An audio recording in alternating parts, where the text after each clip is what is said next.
Hi, I'm Jennifer Woosley Saylor. I'm a licensed professional clinical counselor and the kid of a cop. And this is the podcast When the Call Hits Home. Hey everyone, it's Ashlee Gethner. I'm a licensed clinical social worker and I'm also a child of a police officer. And welcome back. Welcome back. This podcast is again about kids of first responders, about our experience. We also want to take our professionalism to talk a little bit about the ways that we can help as families of first responders. Yeah, so I think it's really important today. We wanted to share, I know the first time we talked a little bit about what this podcast was going to look like and things we want to get into, but I think it's really important for us to start sharing our story a little bit with you guys, because again, we really want this to be a community for children of first responders, and we hope we can, recognize that there's a lot of similarities between us. And so it's important for us to show you guys too where we come from, how we grew up, and what we feel it was like for us. So Yeah, so today is really about more of our experiences, but we also have some things for you guys towards the end. But I think it's important, time is valuable, that you get to know us a little bit as we start this podcast in the first couple episodes. So we have some questions and we just want to get to know each other, I think, a little bit more too, yeah, absolutely. as the kids of first responders. So actually, we'll just kind of start with you if you don't mind. Tell us a little bit about your childhood and what it was like for you growing up in a house of a first responder. Such a loaded question. I'm so excited that we're doing this podcast because everyone's going to hear it for a while now, right? Each time we're just going to feed into more and more. But I do always like to start by saying that me and my dad are pretty much best friends. So definitely growing up, it was different, but as we come into adulthood, he was a parent as I was growing up, but as we got into adulthood, I really couldn't do this thing of life without him. So him and I are really, really close. And I think that's just important. I like to say that before I go into my story, because I would never want my dad or anyone to be like, oh my gosh, he really is great. He did 29 years as a police officer. He's now retired. And I think you do recognize that you just grow up different. So growing up as a child of a first responder, what was like for me? It was great. There was amazing parts of it. There were some difficult parts of it. And I think that one of the best things about growing up as a first responder's child is being so prideful. I remember just being so it's honestly a little bit of a weird feeling because at first you don't recognize, right? Like when you're a kid, you're so naive. And my dad's like, oh, here's my badge, or take a picture with my vest on, or and you're like, yes, but you're used to it. You're Right. like, yeah, doesn't every kid Right. take a picture with their dad's, vest and Yeah.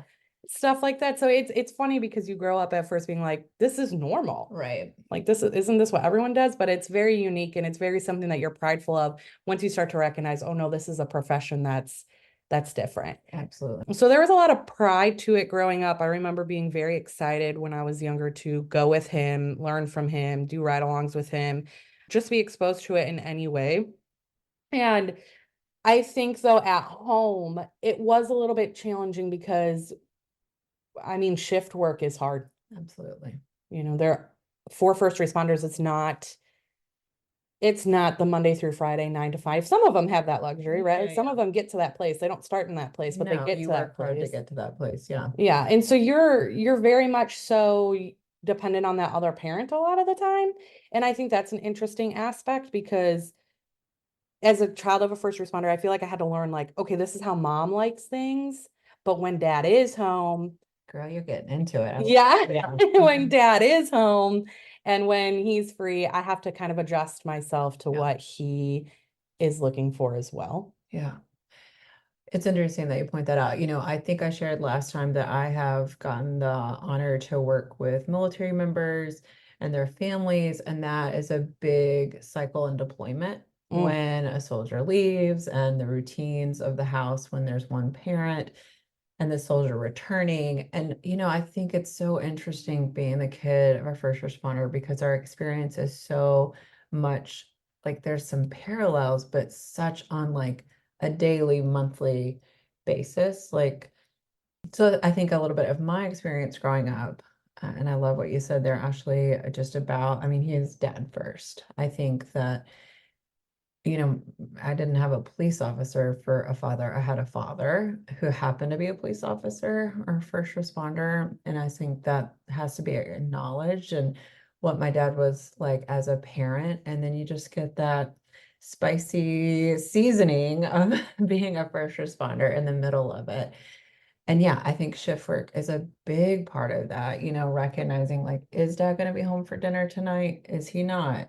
And then as I got a little bit older, my dad would work nights this month and work days this month. So like every month you're kind of starting over a new routine. And that is, it's fine. I'm adjusted. It's not a big deal, but it is something, right? And what that pressure also holds sometimes for the parent that is at home trying to keep the routine a little bit more, I guess, regulated in Yeah, some terms of structure. the structure of the school day, after school, their job, that kind of hiccup. But you did a ride along with your dad? Oh, I did several ride-alongs with my Okay. dad. It Should was one we of my save those? yeah, Because yeah, we can oh, yeah, those are fun. Those are do some we good stories. need Those are a some good stories. teaser? Because I mean, I have a ride-along Um, story with my dad, but it's definitely like an accident. I feel like we should keep them hanging Yeah, on yeah, for yeah. these ones because there's some good stuff you can get into when you are a child of a first responder. Absolutely. Oh, and we will. Yeah. Well, my brain kind of, when we're talking about shift work and we're talking about this kind of change, my brain goes to a little bit about holidays Mm, because my dad worked so many of them and we had to shift our mm. days to like, Yeah. make sure he got to be involved. So I remember at one point when he was finally on day shift, so his shift started at Mhm. like 6 or something, we would wake up at super early, like 5 a.m. to open the gifts from Santa. Because my dad wanted to Yeah. see us open our gifts from Santa. So Yeah. we like shifted to make sure he got to do that, right? Or like I was just a few Christmases ago now. So about a year ago, 2 years ago, we were all at my uncle's house and now he's retired. So it's amazing to be able to spend the holidays with him. We were watching old home videos and he was there in his uniform because Oh, he was able to stop in yeah. and see us at my grandma's house, like my grandparents' house, Right. opening our gifts. And you don't think about that as well, which always makes me, now that we're on this journey, also think about like firefighter Mhm. children and Exactly. because they don't really have that luxury as much, being on No. shift. And so that'll be interesting for us to learn too. Absolutely. And I think that that's important to keep in mind. And we definitely want to keep in mind with that, especially also our dispatcher families Yes. and their work and hours. And I know different places have different shifts, Mm-hmm. and they can move within their career what their shifts look like for sure. Yeah. I do. It's funny you bring that up about holidays. Like I remember my dad being at a lot of holidays, and I remember, being older and kind of understanding the concept a little bit more of like, oh, how was dad able to be at our holidays? And he just said, the guys that didn't have kids yet usually, were understanding and would help out and then when they would get, you kind of pay it forward too. So I think that that was a little bit why my dad was able to make it to those holidays some because, he'd paid it forward before my brother and I showed up. So, Such a fair point. Such a fair point. And I think too, to learn from a first responder of because inevitably mhm. all of them have missed one, Of if not course. a lot more than one, right? So Absolutely. And it'll be sometimes it's not the interesting. holidays. Sometimes it's Baseball game, the right? school Or play or the show that's in the like middle of the week, those kind of things are probably more prevalent because, the holidays are kind of start out in the calendar and maybe the school play or the baseball game. as a first responder's child now, did you ever feel some sort of way if you recognized your dad wasn't there? I mean, I'm gonna give my dad some like gold stars, kudos, because there's not too much that I didn't feel like he was at. Yeah. Probably what he like missed a little bit more of was maybe like the family cookout or Okay. the there wasn't necessarily a birthday party that I feel like he missed. Or maybe, he liked me better than my brother and he missed all my brother ones, but he was definitely at mine. So I don't think that that's necessarily something. Yeah. Trying to think also just that about, recognizing maybe what was a little bit different when you had Was there something for you there? Yeah, no, for sure. I mean, my dad was the same way, so I'm pretty lucky in that he did his best to make it, and I never really thought about it being a negative experience if he wasn't there. You just kind of, as a kid, were always like, "Ugh, work, like, of course he has to work, or like, so it was just a question I had for you because I do think that it's awesome that our dads were very involved like that and were able to, but I know now there's so many departments where overtime is such a big deal and it's not the same anymore. And so I do think there's a lot of children of first responders out there that might start to resent that or just feels different because their parent, whether it be their dad or their mom, aren't able to make these things. And I do think that's unique for us. I also think for me growing up, one of the biggest challenges of being a child of a first responder, I say this all the time and we're going to dive into it deeper. It was really just to me the responsibility aspect. So I call them unrealistic expectations, but everybody has their own maybe take on it. I think that was something just as a child of a first responder that was different was this. My dad was very like, no, you have chores, you have school, and your grades better be where they need to be. You are respectful. You are a respectful kid. Like it was pretty strict, and that was something that I also thought was very normal until I became an adult. And recognized that that's not that it's not for some families, but just that it was more for us. But that routine of being an officer and what they have to do, I think plays into that. They bring that home and they kind of have that same mentality at home. Like you do things a certain way, you get it done, you be on time for things, that very structured, very on the ball type attitude, personality, keep it going. So that's what it was like, for me growing up was that it was great. There was definitely some moments where it was very strict. I will be honest, I think he would not care at all that I say that he was, you had to follow those things. And if you didn't, then you were getting it, right? Like you were going to hear it. He was a little bit, in my opinion, again, probably different for him, but I do think you would agree, a little bit of the quick diffuse. So if it wasn't done appropriately, if I was disrespectful, that was not going to stand in our household. So a little bit of like both, where I thought it was great, and then there was moments of like they see the world so differently, and so as a child of a first responder, I felt like I had to maneuver differently to make sure that I didn't, hate to use this word, I'm going to use this word, I'm sorry, but trigger something different inside of them. And I think that's where, when I learned from other children of first responders, that shell of like walking on eggs, like that term, I mean, walking on eggshells come from, where they feel as though when their first responder parent comes home, it's tense a little bit at first. And I felt some anxieties for sure of like, did we get everything done we were supposed to get done? Like, is he going to be upset when he comes home? Is he going to be okay? And when you're a kid, you don't realize that there's so much behind the reason why they come home differently. You just are so nervous to make sure, or I was, to make sure that everything was okay. So he came home and he was happy. No, I think that's great. And I think it says a lot that you're willing to share. And I think this is really maybe where the seed was planted of this podcast, is us just having a natural conversation about what it was like for us being the kid of a first responder. And like all the good stuff is there. And yet we do want to talk about some of these deeper experiences that maybe weren't always the best. And we share them to say, maybe this is something that you're experiencing. We share this to say, like, hey, this is what we experience. And maybe you want that to be a little bit different if you're a first responder, for when the call gets home, when you're headed home.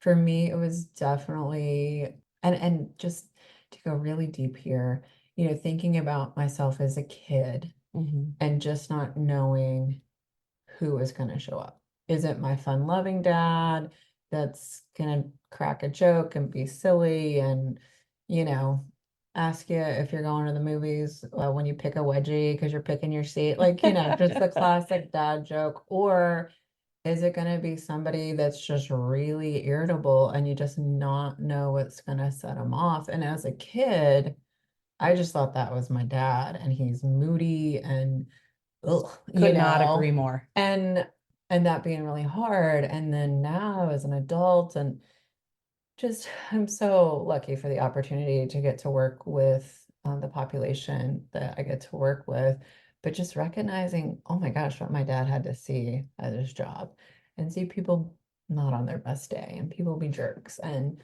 unfortunately, seeing some really despicable stuff in nature that you probably are going to come home and be irritated. And some of the stuff probably wasn't even those deep of things. Sometimes it's maybe just like, oh, I got a bunch of paperwork I got to get done, or I have court and that's stressful, or I work shift and I don't get a lot of sleep. So I think it's just a multitude of things. And listeners, we just appreciate your ability to hear us out when we kind of talk about these things. And these are our experiences. Right. This is not a blanket. Every kid of a first responder has this experience. The other piece of this is that I'm a parent. I'm irritable at times. I'm a parent. I'm not perfect 100% of the time. Great So this point. is not a shame or blame. It's just wanting us to be really honest because we know the power Yeah. of that. Yeah, I agree. I agree with that. And what a good point to make of like, there is some normalcy to just being a Yep, there absolutely before, is. the job. Well, and I think I'm just going to point this out. Actually, we kind of hit record and started in, and my wheels turned a little bit slower. But I was just thinking about like being a kid and, oh, it's just my dad. Mm. And then saying, oh, it's my dad, and he happens to be a first responder. And that like transition and the growing of that. And now seeing my dad as a parent, now that I'm a parent, there's just so many layers to that. And I think that that's important to Gosh. point out. Yeah. I feel like I had another point, but it left my brain. Sorry. That's okay. No, But I absolutely. do, as we're like going heavy and going deep, I do want to just shift us a little bit, if that's okay. Yeah, Or was there something else you absolutely. wanted? No, but yeah, So absolutely. with, like this stuff, but what is your favorite part about being the kid of a cop, being a kid of a first responder? What's like, I don't know, what was your favorite part about growing up? This sounds so silly, but I've been thinking about this aspect. There was so many things, just so many fun things. But one of the things that I honestly cherish so much is festivals. So Oh, if that was fun. a way that like if my dad did work a holiday, we could be with him. Mhm. So the 4th of July Okay. was always a big deal to us, but he always worked the Fourth Fest Okay. where Tell his us about the Fourth Fest because yeah, I'm not so from it there. was at his like that was one of the biggest festivals his where he patrolled was they Okay. had. So So it'd be Derby for little yes, Kentucky. right. Yeah. So like the Fourth Fest was something, and obviously it was for the 4th of July. So they had like fireworks and things like that, but he always worked it. Hmm. And as a kid growing up, we would always get to go so that we were with him. Right. And then that we could enjoy the fest too. And my family lived in the area that he patrolled, like around it. So all of us would go. Oh, wow. Yeah, so that was always exciting. But I think something that made me feel so special, and it was always my favorite part, was whether he was on like duty or off, if it was Right. rare for him to be off for the Fourth Fest.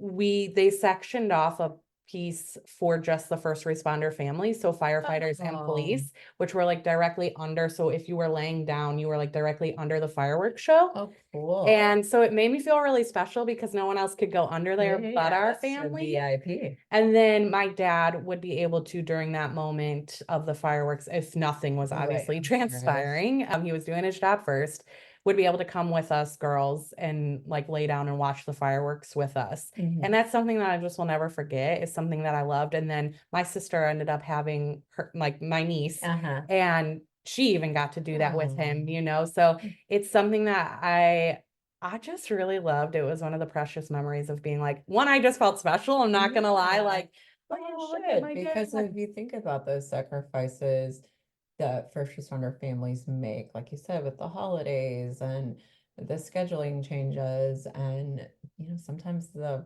hard job, to have a moment to feel like, hey, we're special, I think is important. So I think that's beautiful. Yeah. What about you?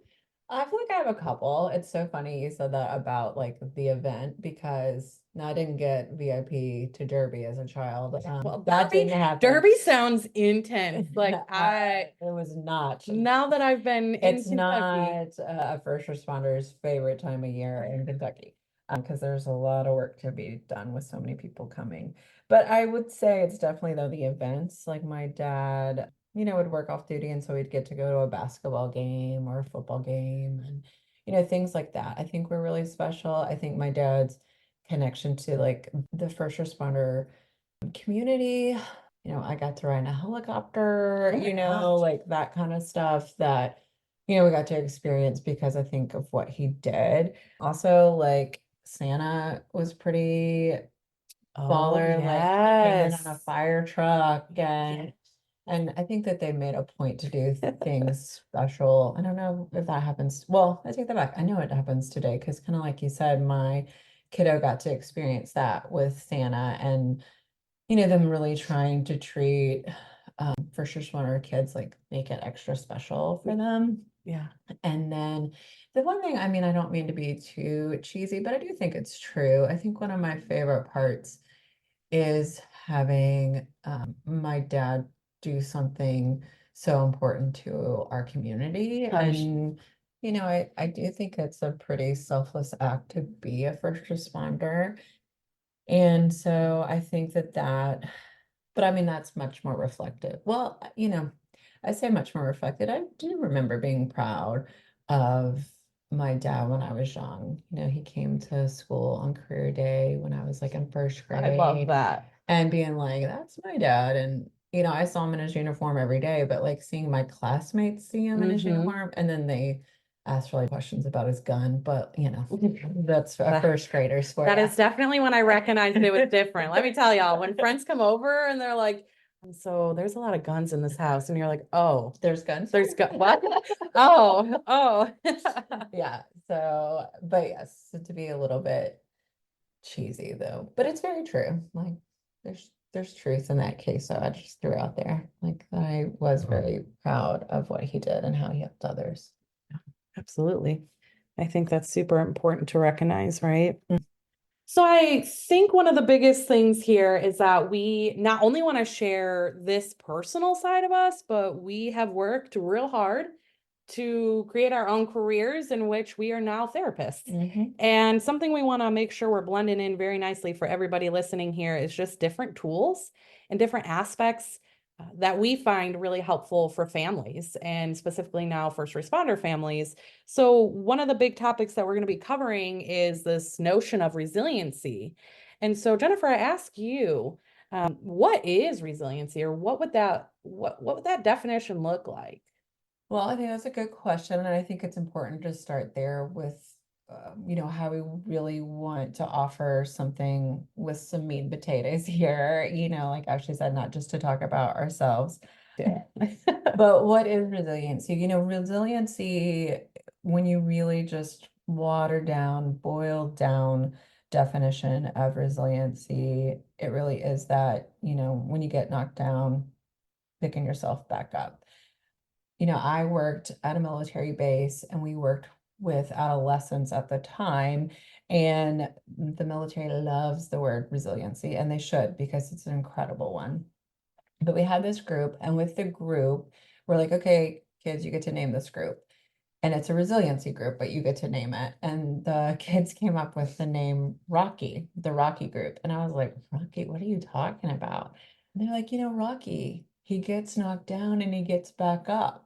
And it was just like, oh, like it was just great. Like the kids, like creative expression of that. But again, that is just such a like raw boiled down version of what resiliency is. And as much as that sounds great, when you get knocked down, you just get back up. And we all want to do that. But I think that there's a lot of nuance. I think the reality is we can get knocked down, get back up, and get knocked back down right again. And we can be knocked down and getting ready to get up and get knocked down again. And so resiliency is something that can be really hard, but what's great about it is that it can happen. And we just want to talk more about that, like what resiliency is, how we create it, how do we nurture it in our kids, Yeah. how do we nurture it in ourselves. And I will say the most important thing about resiliency, I think Oftentimes we're sold that it's just you got it or you don't. And when in reality, resiliency is something that we can all create and work towards in ourselves. And we just want to continue with this podcast, when the call hits home. It's such an important factor in children's life. It's such an important factor in people who have high stress jobs. And so we really just want to talk about resiliency more. Yeah. And I think it's important to note too that our plan here is to provide more physical stuff for resiliency Absolutely. too. And so you can always follow us on our social media pages. When the call hits home, we have that Facebook page, we have an Instagram page. And so you can always follow there for the physical stuff, right? Absolutely. And we really want to build this community.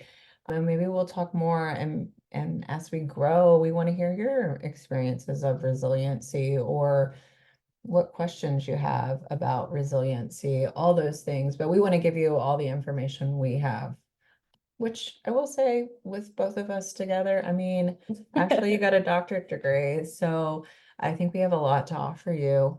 Yeah, absolutely. What was for you, right?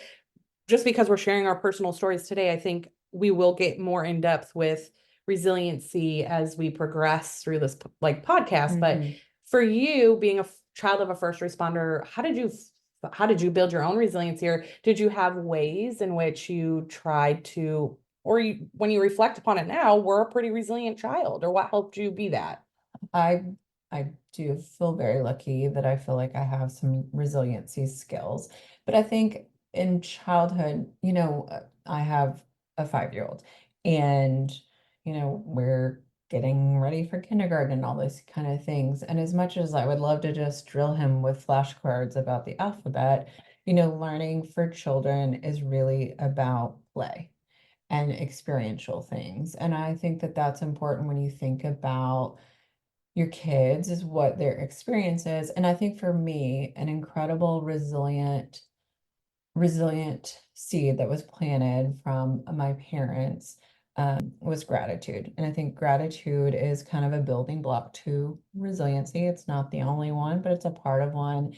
And my dad used to work off duty at a mission, and part of that, would feed the homeless. And of course, I was older. I was not 5 years old when he would take me to do that. I want to be clear. But I think that it was helpful for me to recognize, like, oh, I have a lot of things that a lot of other people don't, and that I'm very lucky. And so, again, that's not the only resilient skill by any means, but I think that that was a helpful thing for me is just having some gratitude kind of instilled. And I like Does how that answer you that question? Yeah, and Okay. I like how you saw that, as you were younger through the lens with your dad not being on duty, right? I Right. like that you learned that even without that aspect. And then I think about that too with mine being on duty, this notion of like, I remember being able to go to like shop with a cop Mm, for around the holiday times right. and recognizing just how fortunate I Mhm. was as a child and things like Yeah. that. And so I think gratitude is huge when Yeah. we're talking about building resiliency within somebody. Absolutely. And I also will even go a little bit further from a place of like mental health. And if we think about, an anxious thought or a depressed thought and stuff like that, something like, oh, but what do I have can sometimes ground us a little bit more. Yeah, I always fall back on in my mental health world of like, we do have to challenge Yep. some of those thoughts, those Hmm. anxious, negative thoughts that pop up, and they pop up for everybody. So they're, Hmm. like they just happen. And I think you demonstrated that very well of like gratitude is a great way to challenge those thoughts Yeah. and to say, but what is going right, or what do I have? Yeah. Right. So, And listen, some mornings all it was that nice cup of coffee before the yeah. day got crazy. But it's gonna be, and we're gonna talk more about this and get into it. But we just really wanted to start with, what is resiliency and talk more about what it means to build it, to grow it, to encourage it.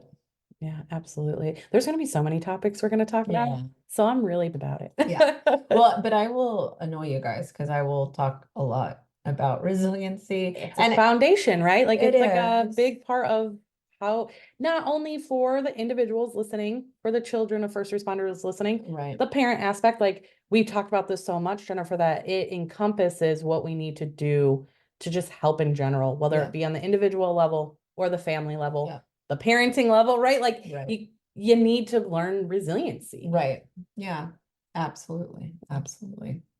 Well, Is there anything else we want to cover I don't today? think we are going to cover anything else today. Okay. We're going to leave it. We have to leave them Awesome. suspended Yeah. and the littlest bits, you know. But also thank you guys so much for your time today, and we'll talk to you next time. Yeah, and just don't forget that when the call hits home, Jennifer and I are here for you. Check it out.